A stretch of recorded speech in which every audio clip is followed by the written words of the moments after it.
हिंद, आप सभी का मेरे डिफेंस चैनल पे स्वागत है। तो आज के डिफेंस अपडेट वीडियो में 3 सबसे महत्वपूर्ण अपडेट सामने आ रही है।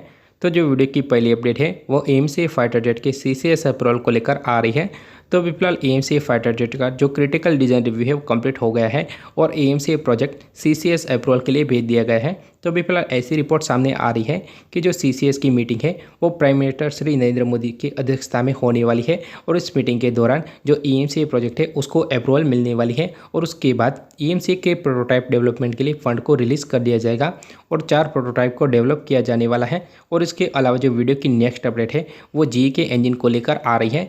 तो अभी फिलहाल जी के इंजन को लेकर सबसे बड़ी अपडेट सामने आ रही है कि भारत के साथ कितने % टेक्नोलॉजी ट्रांसफर होगी और उसके अलावा हम यह भी डिस्कस करेंगे कि भारत को क्या आईपी राइट मिला है या नहीं मिला है और उसके अलावा यह भी डिस्कशन करेंगे कि आगे जाके इस इंजन से भारत को क्या बड़े फायदे हो सकते हैं और उसके अलावा स्वदेशी इंजन में भी इस टेक्नोलॉजी का क्या यूज़ हो सकता है, इसके बारे में हम डिटेल से डिस्कशन करने वाले हैं। के अलावा वीडियो के थर्ड और आखिरी पार्ट में हम यह डिस्कशन करेंगे कि क्या भारत के द्वारा जो एएमसी फाइटर जेट को लेकर सोच रखी गई थी वो क्या एएमसी फाइटर जेट पूरा कर पाएगा, यानी कि टेक्नोलॉजिकल एडवांटेज दिला पाएगा। क्योंकि आप एएमसी की टाइमलाइन देखोगे तब तक चाइना के पास शायद 6th जनरेशन के फाइटर जेट भी आ सकते हैं। इसके अलावा बात करें तो हमारे निकम्मे पड़ोसी यानी कि पाकिस्तान के पास भी तुर्की के बीच से 5th जनरेशन फाइटर जेट आ सकते हैं।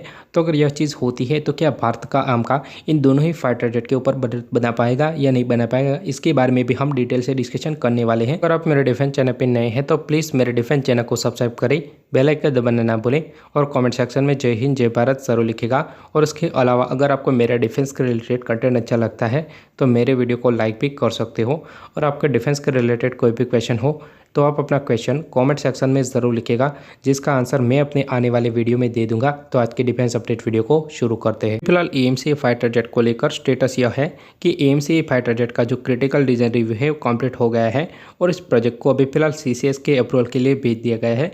और अगर एक बार सीसीएस की अप्रूवल मिल जाती है तो 3 से लेकर 4 सालों के अंदर जो एएमसी फाइटर जेट है उसके प्रोटोटाइप को बना लिया जाएगा और प्रोटोटाइप को रोल आउट होने के बाद 1 से लेकर 1.5 साल के अंदर जो एएमसी फाइटर जेट है उसकी पहले टेस्ट फ्लाइट को आयोजित किया जा सकता है। अभी फिलहाल सीसीएस अप्रूवल को लेकर ऐसी रिपोर्ट सामने आ रही है कि इस साल के सितंबर महीने में सीसीएस का अप्रूवल एएमसी को मिल जाएगा। और उसके अलावा बात करें तो प्राइम मिनिस्टर श्री नरेंद्र मोदी की अध्यक्षता में एएमसी प्रोजेक्ट को सीसीएस का अप्रूवल मिलने वाला है और उसके अलावा उसके बाद ही 15,000 करोड़ एएमसी के 4 प्रोटोटाइप को बनाने के लिए रिलीज कर दिए जाएंगे। की बात करें तो एएमसी का जो पहला प्रोटोटाइप है वो 2026 तक रोल आउट हो जाएगा और उसके अलावा 2027 के मिड या एंडिंग में एएमसी की जो पहली टेस्ट फ्लाइट है वो आपको देखने को मिल सकती है। और उसके अलावा भारतीय वायुसेना में 2032 या 33 तक एएमसी फाइटर जेट शामिल होगा, ऐसी अनुमान है। और उसके अलावा बात करें तो जो एएमसी फाइटर जेट है उसका मास प्रोडक्शन 2035 से चालू हो जाएगा। अगर सब कुछ सही रहता है तो इस टाइमलाइन के हिसाब से एएमसी प्रोजेक्ट आगे बढ़ने वाला है और उसके अलावा अगर डिले होता है तो एएमसी प्रोजेक्ट पीछे भी खींच सकता है। उसके अलावा एएमसी मार्क 2 प्रोजेक्ट के बारे में बात करें तो यह प्रोजेक्ट एक 6th जनरेशन के फाइटर जेट का है। तो इसका अनुमान यह है कि एएमसी प्रोजेक्ट के 5 साल के बाद जो एएमसी मार्क 2 है वो बनके तैयार हो सकता है। तो एएमसी मार्क 2 के लिए अलग से एक पावरफुल जेट इंजन को डेवलप किया जाने वाला है और इसके अलावा एएमसी मार्क 2 में डायरेक्ट एनर्जी वेपन जैसे एडवांस रेंज वेपन भी आपको देखने को मिल सकता है। पर एएमसी मार्क 2 प्रोजेक्ट अभी फिलहाल बहुत ही ज़्यादा दूर है, तो अभी फिलहाल भारत को एएमसी मार्क 1 के ऊपर ही फोकस करना चाहिए। तो एएमसी मार्क 1 कंप्लीट डेवलप हो जाता है उसके बाद जाकर भारत को एएमसी मार्क 2 फाइटर जेट के ऊपर फोकस करना चाहिए। हम वीडियो के नेक्स्ट अपडेट के बारे में डिस्कशन कर लेते हैं जो कि जेट इंजन टेक्नोलॉजी को लेकर आ रही थी। तो पिछले कुछ टाइम से जेट इंजन को लेकर रोज नई रिपोर्ट सामने आ रहे थे और उसमें बताया जा रहा था, तो कोई रिपोर्ट यह कह रहा था कि भारत के साथ 100% टेक्नोलॉजी ट्रांसफर भी होगी और उसके अलावा आईपी राइट भी दिए जाएंगे। और उसके अलावा कई सारे रिपोर्ट यह भी कह रहे थे कि सिर्फ भारत के साथ 100% टेक्नोलॉजी ट्रांसफर ही होगी और उसके अलावा आईपी राइट भारत को नहीं दिए जाएगी। फिलहाल इस चीज़ के ऊपर सबसे बड़ी क्लियरिटी सामने आ गई है और भारत के साथ कितने % टेक्नोलॉजी ट्रांसफर होगी और आईपी राइट दिए जाएंगे या नहीं दिए जाएंगे, इसको लेकर भी एक बहुत ही बड़ा खुलासा हो गया है। तो अभी फिलहाल भारत के साथ 80% जेट इंजन की टेक्नोलॉजी ट्रांसफर करी जाने वाली है। इसके अलावा बात करें तो इस इंजन की जो आईपी राइट है वो भारत को नहीं मिलने वाले हैं और जो 80% टेक्नोलॉजी ट्रांसफर है वो एक फेज्ड मैनर में भारत के साथ करी जाने वाली है। इसके अलावा बात करें तो अमेरिका के द्वारा सबसे ज़्यादा टेक्नोलॉजी ट्रांसफर भारत के साथ करी गई है, क्योंकि इससे पहले भी साउथ कोरिया और स्वीडन के साथ अमेरिका ने टेक्नोलॉजी ट्रांसफर ऑफर तो की थी पर उतने ज़्यादा लेवल पे नहीं की थी। उसके अलावा बात करें तो ये जो जेट इंजन की टेक्नोलॉजी है वो पूरी दुनिया में सबसे ज़्यादा कॉम्प्लेक्स टेक्नोलॉजी है, क्योंकि एक टाइम पे रॉकेट इंजन बन जाएगा पर जेट इंजन को बनाने में काफ़ी ज़्यादा टाइम और काफ़ी अच्छा एक्सपीरियंस भी चाहिए। और उसके अलावा बात करें तो हमारे पड़ोसी चाइना के द्वारा भी जेट इंजन को लेकर बहुत ही ज़्यादा टाइम तक काम किया गया था, पर चाइना बार बार फेल रहता था, जिसकी वजह से चाइना के द्वारा अन्य देशों की ब्लूप्रिंट लेकर जेट इंजन को कॉपी करके बना लिया गया। और उसके अलावा बात करें तो भारत के द्वारा कावेरी इंजन के ऊपर भी प्रयास किया गया था, पर भारत के द्वारा अभी फिलहाल कावेरी इंजन की ड्राई वेरिएंट को सक्सेसफुली डेवलप कर लिया गया है। और उसके अलावा भारत का यह प्लान है कि कावेरी इंजन को तेजस मार्क 1 फाइटर जेट के लायक बना लिया जाए। और ये जो टेक्नोलॉजी ट्रांसफर भारत के साथ हुई है, इस टेक्नोलॉजी से हम सीख लेते हुए कावेरी इंजन की कमियों को भी आगे जाके दूर कर सकते हैं और एक बेटर इंजन को भी बना सकते हैं। और उसके अलावा हम एक मेन टॉपिक के बारे में डिस्कशन कर लेते हैं कि क्या एमसी मार्क 2 में जीई के जो F4INS6 इंजन है उसके इन्हांस परफॉर्म वाले वेरिएंट यानी कि 130 किलोन्यूटन वाले जेट इंजन का यूज़ किया जा सकता है या नहीं किया जा सकता है। तो एएमसी मार्क 1 फाइटर जेट है, उसके साथ जो जीई का F4INS6 इंजन है वो 80% टेक्नोलॉजी के ट्रांसफ़र के साथ चल सकता है।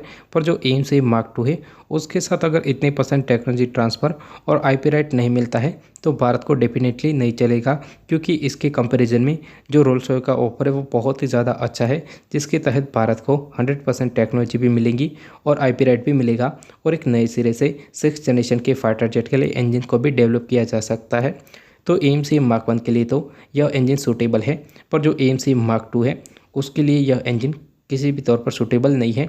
और उसके अलावा भारत को पूरी तरह से टेक्नोलॉजी भी नहीं मिल रही है। इसके अलावा बात करें तो अगर मान लो कि अमेरिका कुछ ना कुछ करके 100% टीओटी के लिए भी मान गया, पर जो जेट इंजन है वो एएमसी मार्क 2 के लिए इतना ज़्यादा कैपेबल नहीं है, भले ही इस इंजन की जो परफॉर्मेंस है उसको और भी ज़्यादा इन्हांस कर दिया जाए। इंजन का जो डिज़ाइन है वह तो पुराना ही रहने वाला है, तो एक 6th जनरेशन के फाइटर जेट के लिए पुराने डिज़ाइन वाले जेट इंजन किसी भी तौर पर सूटेबल नहीं बैठेंगे। वीडियो के नेक्स्ट अपडेट के बारे में डिस्कशन कर लेते हैं। तो जो एएमसी की टाइमलाइन है वो 2033 तक है, यानी कि भारतीय वायुसेना को 2033 तक एएमसी फाइटर जेट मिल जाएगा। पर इसके कंपैरिजन में हमारे दुश्मन देश के पास already 5th generation fighter jet मौजूद है और उस टाइम तक 6th जनरेशन फाइटर जेट आ जाएगा। और उसके अलावा बात करें तो हमारे पड़ोसी निकम यानी कि पाकिस्तान के पास भी तुर्की के भेग से एक 5th जनरेशन का फाइटर जेट कान आ सकता है। तो सबसे पहले मैं आपको यह बता दूं कि टेक्नोलॉजी उतनी ज़्यादा मैटर नहीं करती है, सबसे ज़्यादा मैटर करती है कि पायलट की स्किल कैसी है। और आप सभी को पता होगा कि भारतीय फाइटर पायलटों की स्किल कितनी ज़्यादा एडवांस है और कितनी ज़्यादा बेहतर है। उसके अलावा फाइटर पायलटों की स्किल को साइड में रखते हुए बात करें तो जो तुर्की का कान फाइटर जेट है वो 2030 तक तुर्की की वायुसेना में शामिल होने वाला है और उसके बाद जाकर पाकिस्तान को भी कान फाइटर जेट मिल सकता है। तो अगर हमसे पहले पाकिस्तान को एक 5th जनरेशन फाइटर जेट मिल जाता है तो भारतीय वायुसेना के लिए एक बहुत ही बड़ी मुसीबत बन सकती है। इसके अलावा बात करें तो एएमसी की जो टाइमलाइन रखी गई है उस टाइम हमारे पड़ोसी यानी कि चीन के पास भी एक 6th जनरेशन का फाइटर जेट आ सकता है। तो अगर एएमसी फाइटर जेट में और भी ज़्यादा डिले होती है, हमको एएमसी फाइटर जेट को लेकर उतना ज़्यादा टेक्नोलॉजिकल एडवांटेज नहीं मिल पाएगा। वीडियो अंत तक देखने के लिए धन्यवाद। जय हिंद, जय भारत। मिलते हैं अगले वीडियो में।